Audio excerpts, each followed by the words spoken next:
ಇದು ರಾಣೆಬೆನ್ನೂರು APMC ಹೊಸದಾಗಿರೋ ಮಾರುಕಟ್ಟೆ ಇದು.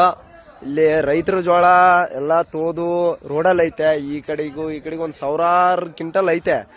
ಆದ್ರೆ ಏನ್ ದುರಾದೃಷ್ಟ ಅಂದ್ರೆ ನಮ್ ರೈತರದು 4 ತಿಂಗಳು ಬೆಳೆದ ಬೆಳೆ ಇಲ್ಲಿ ಫುಲ್ ಮಳಿಕೆ ಬಂದು ರೈತರು ಇಲ್ಲಿ ಸಾಯ್ತಾರೆ. ಅದೇ ಇಲ್ಲಿ ನಮ್ ಕೈಯಲ್ಲೇ ತಗೊಂಡು ನಮ್ಮ ದುಡ್ಡನ್ನಲ್ಲೇ ಇವ್ರು ಲಾಭ ಮಾಡಂತ ಓನರ್ಗಳು ಇಲ್ಲಿ ನೋಡ್ರಿ ಇಂತ ಮಾರುಕಟ್ಟೆ ರೈತರಿಗೆ ಮಾಡಿರೋದಿದು. ಇದರಲ್ಲಿ ರೈತರು ಹಾಕ್ಬೇಕಾಗಿತ್ತು ಮುಖ್ಯವಾಗಿ. ಅದನ್ನ ಬಿಟ್ಕೊಂಡು ಈ ವ್ಯಾಪಾರಸ್ಥರು ಇಲ್ಲಿ ದಳ್ಳಾಳಿಗಳು ಏನಿದಾರೆ ಈ ತರ ಹಾಕೊಂಡು ಇಲ್ಲಿ ನೋಡ್ರಿ ಅವ್ರ ಜೋಳ ನೋಡಿದ್ರೆ ಮಳಿ ಇಲ್ಲ ಏನಿಲ್ಲ, ಆರಾಮ್ ಚೆನ್ನಾಗೈತೆ, ಬಂಗಾರ ತರ ಐತೆ.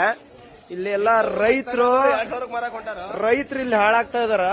ರೈತರು ಏನು ಉದ್ಧಾರ ಆಗ್ತಾ ಇಲ್ಲ ಅಣ್ಣ. ಇದೆಲ್ಲ ಸಾಹುಕಾರಗಳದ್ದು.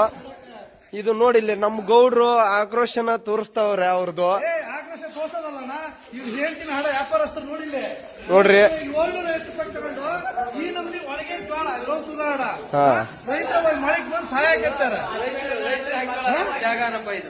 ರೈತರ ಹಾಕಕ್ ಮಾಡಿದ ಜಾಗನ ಇಲ್ಲಿ ಎಲ್ಲಾ ಹಾಕ್ತವ್ರೆ ಇವ್ರು. ಇವ್ರಿಗೆ ದುಡ್ಡು ಇದ್ದವರಿಗೆ ದುಡ್ಡು.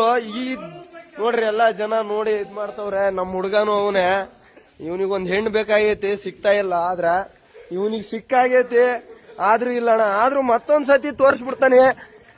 ಇದು ರೈತರ ಜೋಳ, ಇದು ಸಾಹುಕಾರ ಜೋಳ. ನೋಡ್ರಿ ರೈತರ ಜೋಳ ಮಳಿಕೆ ಫುಲ್ಲು. ರೈತ ರಾತ್ರಿ ಬೆಳಗ್ಗೆ ಅಂದ ನೀರ್ ಬಿಟ್ಟು ಎಲ್ಲಾ ಮಾಡಿರೋ ಜೋಳ ಹಿಂಗಾಗೈತಿ.